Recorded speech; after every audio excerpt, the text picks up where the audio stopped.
L'opposition contrôlée.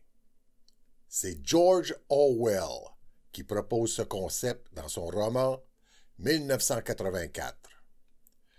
C'est un ennemi fabriqué par le régime d'un État et entièrement sous son contrôle. Et sur cet ennemi, la haine du peuple sera canalisée. Le régime se présente comme le seul qui protège le peuple contre cet ennemi. Orwell a développé cette histoire en 1944.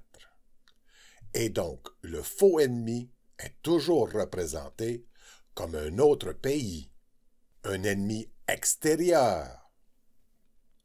Mais depuis le multiculturalisme, dans les années 60, cette technique doit maintenant créer plusieurs ennemis à l'intérieur du pays pour canaliser la haine contre le groupe majoritaire, tout en créant pour le régime une position de protecteur et de neutralité entre les ethnies.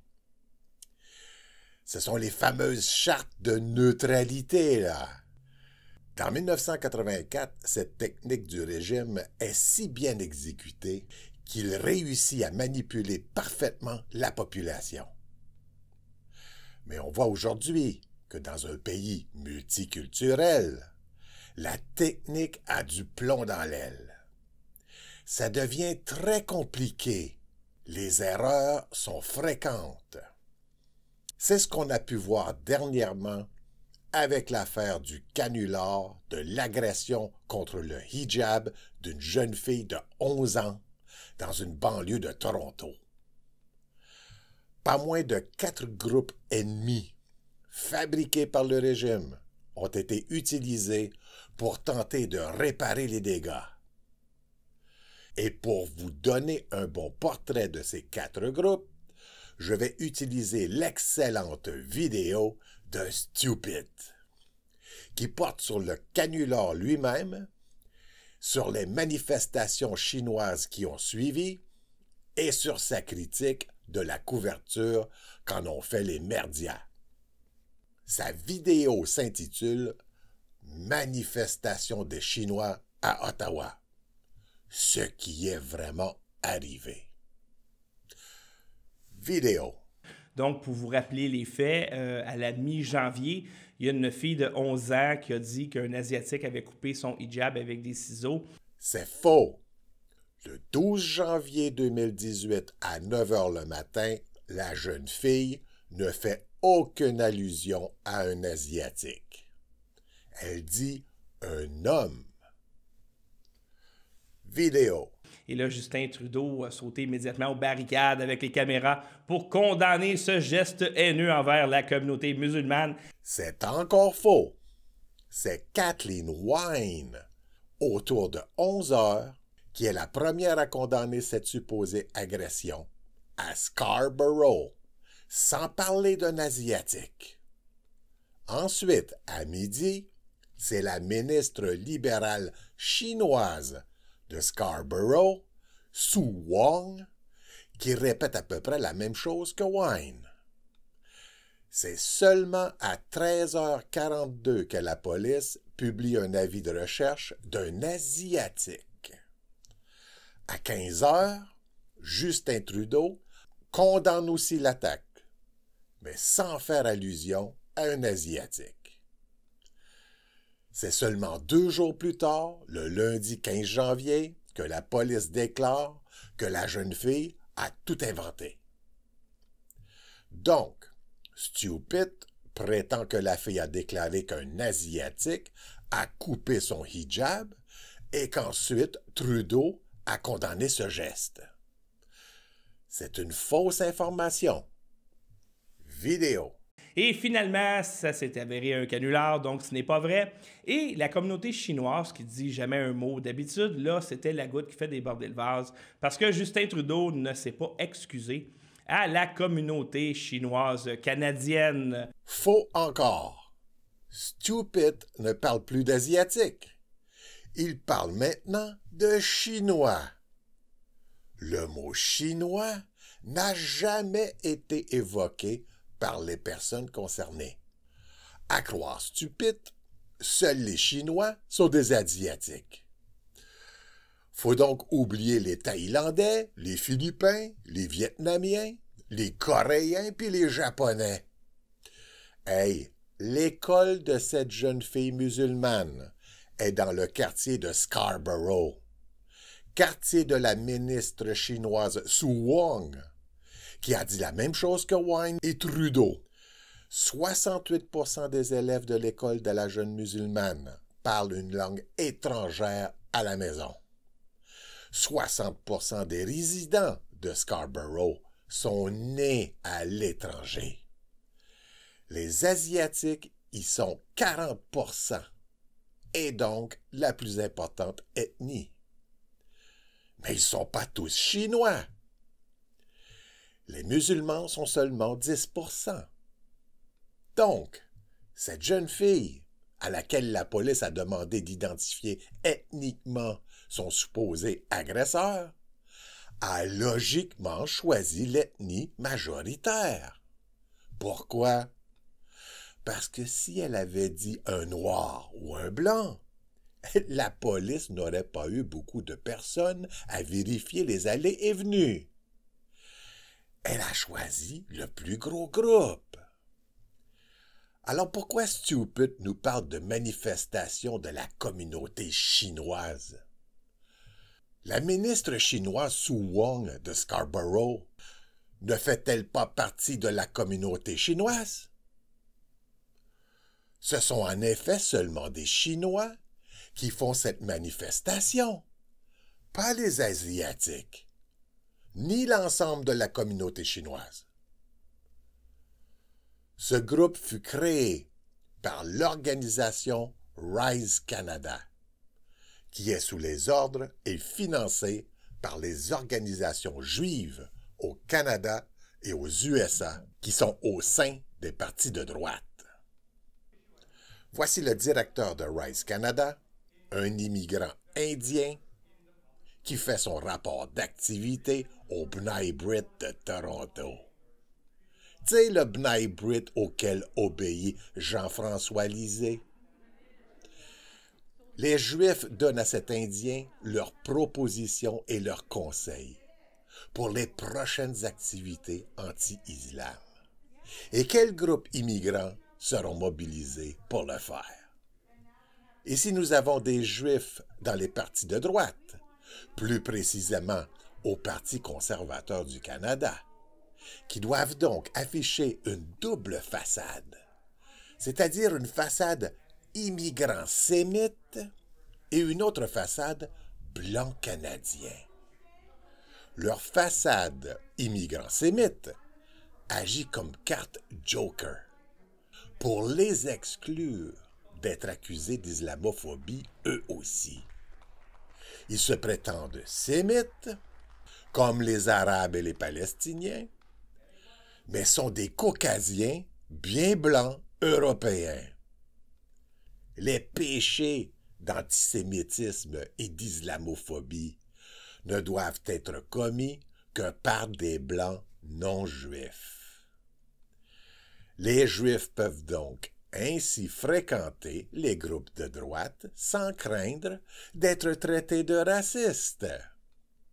Bien sûr, ces Juifs ne participent jamais à ces manifestations anti-islamistes. Ils restent bien cachés, loin des caméras. Les idiots utiles, comme cet Indien, sont bien contents de faire ce boulot pour les Juifs, contre des sous, des belles pancartes et la fierté de sauver le Canada. Donc, lorsque l'histoire de la jeune islamiste agressée fut publiée dans tous les journaux et commentée par Kathleen Wynne et Sue Wong, cela aidait à renforcer la notion d'islamophobie. Jusque-là, pas de problème pour les organisations juives, car l'islamophobie est toujours contre la majorité blanche, non juive. Mais lorsqu'à 13 heures, il fut annoncé que l'agresseur était asiatique, ce fut la panique. Pourquoi? Parce que l'islamophobie s'applique maintenant aux immigrants asiatiques et que la blanche Kathleen Wynne sera félicitée pour sa condamnation rapide. C'est pourquoi, juste après, Justin Trudeau fait pareil, tandis que Sue Wong devient silencieuse. Ainsi, deux Blancs canadiens défendent une musulmane et détruisent l'image du Blanc islamophobe. L'islamophobie devient multiculturelle. Pas bon pour les Juifs, ça. Et surtout pas pour les Juifs de droite. Or, la situation change complètement 2 jours plus tard, lorsque la police annonce que la fille a menti. Il n'existe même pas d'agresseur. Cette nouvelle situation fige Wynne et Trudeau. Ils ne peuvent plus rien dire. Pourquoi? Parce que la majorité blanche ne doit jamais être la victime. La majorité blanche doit être l'agresseur. Si Wynne et Trudeau blâment la musulmane pour son mensonge, ils détruisent leur campagne contre l'islamophobie et donnent raison aux Blancs et perdront le vote des musulmans. Et s'ils défendent la musulmane, ils détruisent aussi l'islamophobie, car ils sont 2 Blancs qui protègent une musulmane, malgré qu'elle a diffamé une majorité immigrante, les Asiatiques. C'est pourquoi Wynne et Trudeau ne peuvent rien répondre aux Asiatiques. Ils sont piégés et donc vont se taire sur ce sujet. Et donc, les organisations juives de droite du Parti conservateur sont mobilisées pour réparer ce dégât. Il faut absolument sauver l'islamophobie et réaffirmer les Blancs en tant que racistes. Les Juifs font donc appel au groupe extrémiste la Ligue de défense juive, ou LDJ. C'est la meute des Juifs. La LDJ mobilise le groupe Rise Canada, qui est chargé de rassembler quelques Chinois qui sont déjà au sein du Parti conservateur, afin de rassembler assez d'idiots utiles chinois pour une campagne contre ces 2 Blancs libéraux, Wynne et Trudeau, en les accusant de racisme contre les Chinois, et mobiliser les groupes blancs anti-islam, la Meute, Storm Alliance, Pegida et d'autres, pour rétablir l'islamophobie des Blancs. La ministre Sue Wong, qui a pourtant dit la même chose que Wynne et Trudeau, ne sera jamais mentionnée dans ces manifestations. Seulement les 2 Blancs. La meneuse de claques de ce petit cirque ambulant, qui fera une dizaine de villes au Canada, est l'hystérique Sandra Solomon, qui joue plusieurs rôles pour la Ligue de défense juive. Étant sémite, elle joue tantôt le rôle d'une Palestinienne qui défend Israël. And also my tour to Israel. I'm going to Israel. Dans les manifs de l'extrême droite sioniste, et tantôt porte un crucifix pour jouer la chrétienne dans les manifestations anti-islam.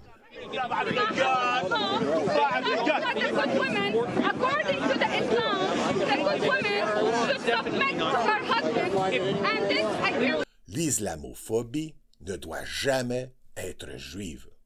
Elle doit être seulement blanche et chrétienne. Sous ses vêtements palestiniens et chrétiens, la Solomon est bourrée de tatouages israéliens. La médiatisation de ce petit cirque juif est remise au réseau média d'extrême droite juif Rebel Media. Thank you, Rebel Media! Through the protest! Through the protest! Rebel Media Real News! Rebel Media Real News! Well done, Rebel Media! Well done, Rebel Media! Thank you, Rebel Media! Thank you, Rebel Media! Rebel Media Real News!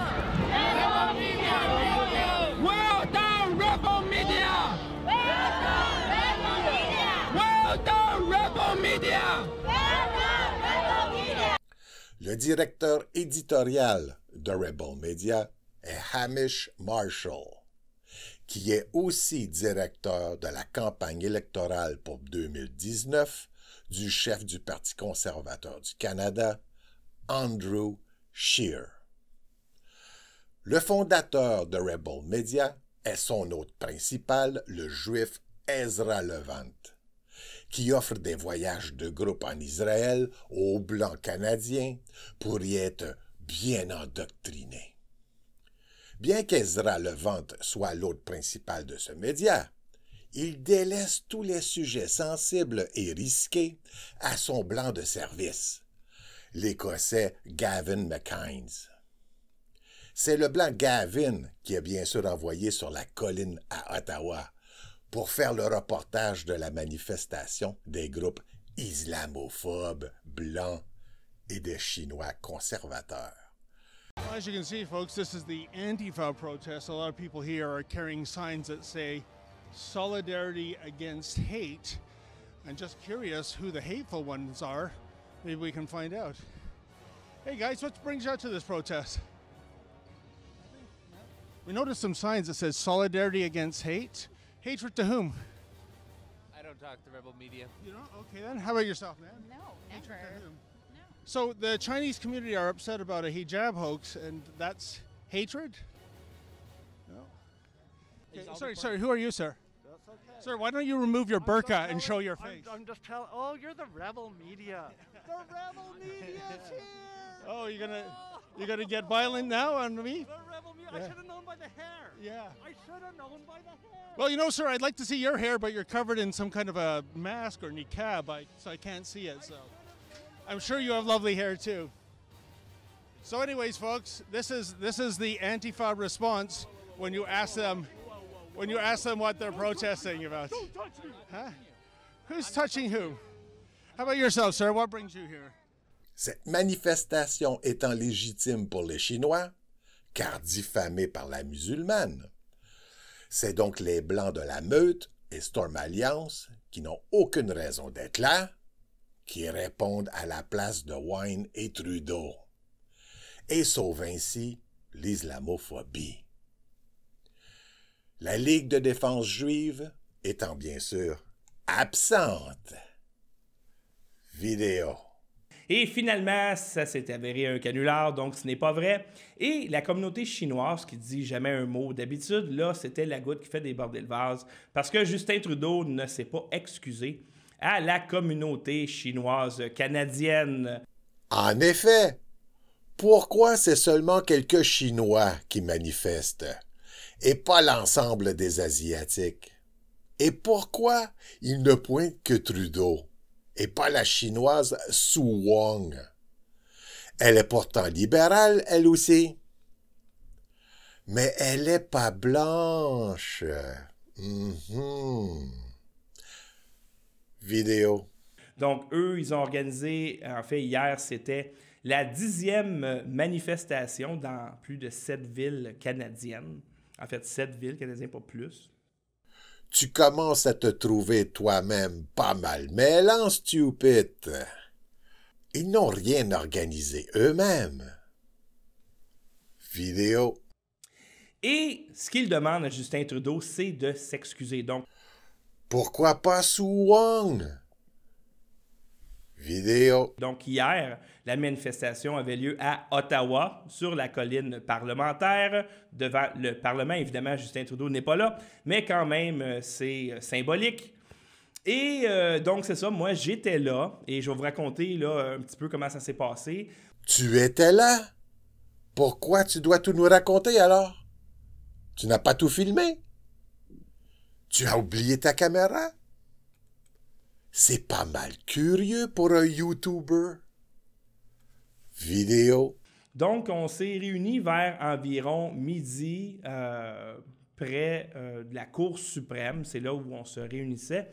Et étrangement, pas étrangement, mais plutôt la meute était là aussi, à la demande de ces Chinois-là, parce qu'ils avaient reçu des menaces de mort. Quel lapsus! Étrangement.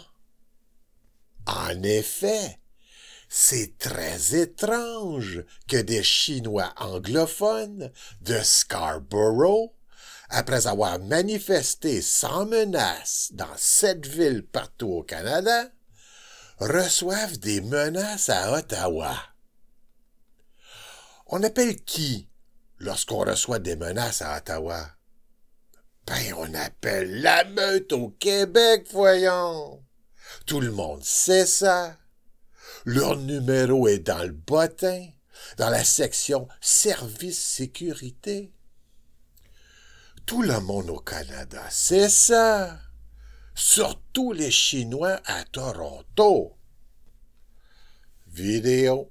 Alors, une semaine avant cette manifestation-là, la meute n'était même pas au courant qu'il y avait une manif, donc... Quoi? La meute lit pas les journaux? Savait rien de l'histoire du hijab à Scarborough? Hey, une chance que les Chinois connaissaient la meute, eux. Ouf!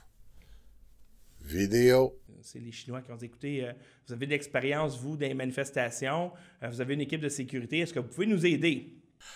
Ah, les Chinois de Scarborough ont vu les vidéos de la marche de la meute à Québec. Puis ils se sont dit, si ces personnes qui nous ont menacés tentent de nous agresser, la meute va nous trouver un garage pour nous réfugier. Mais c'est quand même étrange que ces Chinois n'ont pas demandé la protection à la LDJ. Sandra Solomon était avec eux tout le temps. Puis en plus, leurs drapeaux sont jaunes chinois.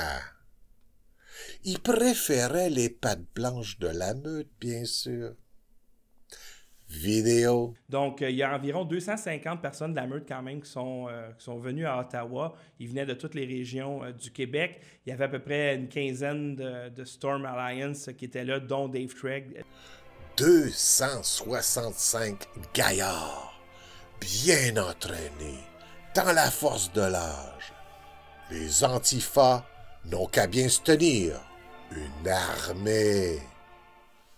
Pourquoi Stupid a pas filmé ce bataillon impressionnant? Ça doit être pour pas faire peur aux enfants. Mais heureusement, les Chinois les ont filmés, marchant au pas de parade, en rang serré, vers la colline parlementaire. Et ils ont mis cette vidéo sur YouTube. Vidéo.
Passionnant, n'est-ce pas? Si seulement on avait eu ça sur les plaines d'Abraham. Ah! Et c'est pas tout. Vidéo. Et le reste, je dirais environ 400 Chinois, donc 400 Sino-Canadiens. Et il y en avait qui étaient déjà sur place. 400 Chinois. Hey, je comprends que Stupide a pas filmé ça. Ça prendrait un maudit paquet de batterie pour filmer ça. Wouhou! 400! Mais heureusement, le gouvernement a pensé à ça. Une caméra a été installée sur le toit de l'édifice juste en face de la colline parlementaire. Et elle tourne 24 heures sur 24. Et chaque jour, la vidéo est postée sur YouTube. Donc, mes amis, nous voici au début de la journée du 18 février 2018. On est en pleine nuit, bien sûr. Et donc, on va avancer et arrêter l'image à 8 heures le matin pour bien observer ensemble le terrain. Voilà. C'est ce terrain en haut à gauche qui est réservé aux Chinois. Remarquez bien que les 3 clôtures qui le séparent du terrain du bas sont déjà installées. J'ai donc cherché les images de l'installation qui a été faite 2 jours plus tôt, exactement le 16 février à 13 heures. Les Antifas, comme tous les groupes politiques, examinent toujours les lieux bien avant de manifester. Et c'est la raison du très petit nombre d'Antifas qui se sont présentés. Une vingtaine au plus.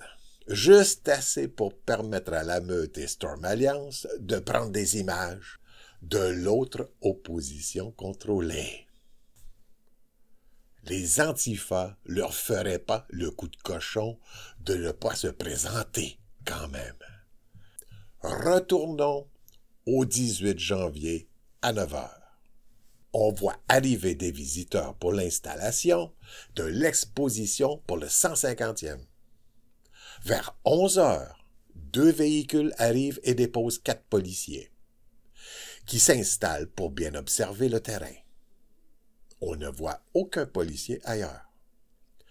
À 11h26, les 4 policiers descendent examiner le terrain. Des voitures de police s'installent un peu partout, mais on observe la même chose dans les autres vidéos lors des journées ensoleillées. Il y a plus de monde quand c'est ensoleillé, et la présence policière est proportionnelle. 11h35, les policiers quittent le terrain. Midi, Stupid arrive avec la meute et les Asiatiques à la Cour suprême, qui est à gauche et non visible. Il n'y a toujours personne sur le terrain. 13 heures, toujours personne sur le terrain. À 14 heures exactes, les 2 groupes arrivent en même temps, comme s'ils s'étaient donné rendez-vous. Même les 4 policiers sont de retour sur le terrain. Il n'y a donc jamais eu d'autres Chinois sur le terrain avant 2 heures, comme l'a prétendu Stupid. À 16 heures, tous les groupes et policiers quittent exactement en même temps. Il est facile de faire le compte des personnes présentes. Les 700 personnes de Stupid n'existent pas. On compte pas plus de 200 personnes sur le terrain d'en haut. C'est la foule pour le 150e qui est la plus importante. Vidéo. Ce qui m'a frappé, moi, c'est la présence policière. Parce que la meute ont des contacts avec les policiers un peu partout. Et à notre arrivée, le tracé était déjà fait. Donc, il y avait des policiers partout alentour du Parlement. Et ce qui était incroyable, c'est que la contre-manifestation des Antifas, mesdames et messieurs, ils n'ont jamais pu s'approcher. Ce qui est incroyable, cher Stupide, c'est ta prétention que la meute est en charge de la sécurité sur la colline parlementaire à Ottawa. Vidéo. Une fois, je le rappelle, qui a été organisé par un groupe de Chinois. Ils n'ont pas de nom d'association. Ça a été des manifestations plutôt spontanées. Une chance que tu nous le rappelles, cher stupide. J'avais presque oublié. Spontané, spontané. Vidéo. Donc, une organisatrice qui disait hey, les Chinois sur les réseaux sociaux, venez nous voir. Puis, ils se sont déplacés. Ils ont fait 2 manifs à Toronto, entre autres. Ben, je fais ça moi-même une fois par semaine. Hey, les Québécois, venez nous voir. J'ai 1000 personnes dans ma cour. Je leur donne un râteau et un sac à poubelle. Le terrain est beau. Vidéo. À la différence qu'hier, c'était la première fois qu'un groupe de Blancs venait les supporter et ils étaient très heureux. Ah! Répète donc ça, mon stupide. Vidéo. À la différence qu'hier, c'était la première fois qu'un groupe de Blancs venait les supporter et ils étaient très heureux. La Meute et Storm Alliance, les seuls Blancs dans toutes les villes canadiennes qui ont accepté de sauver l'islamophobie pour le grand plaisir des institutions juives. 2 groupes installés au Québec, bien sûr. Et comment ces 2 groupes ont célébré ça? Vidéo.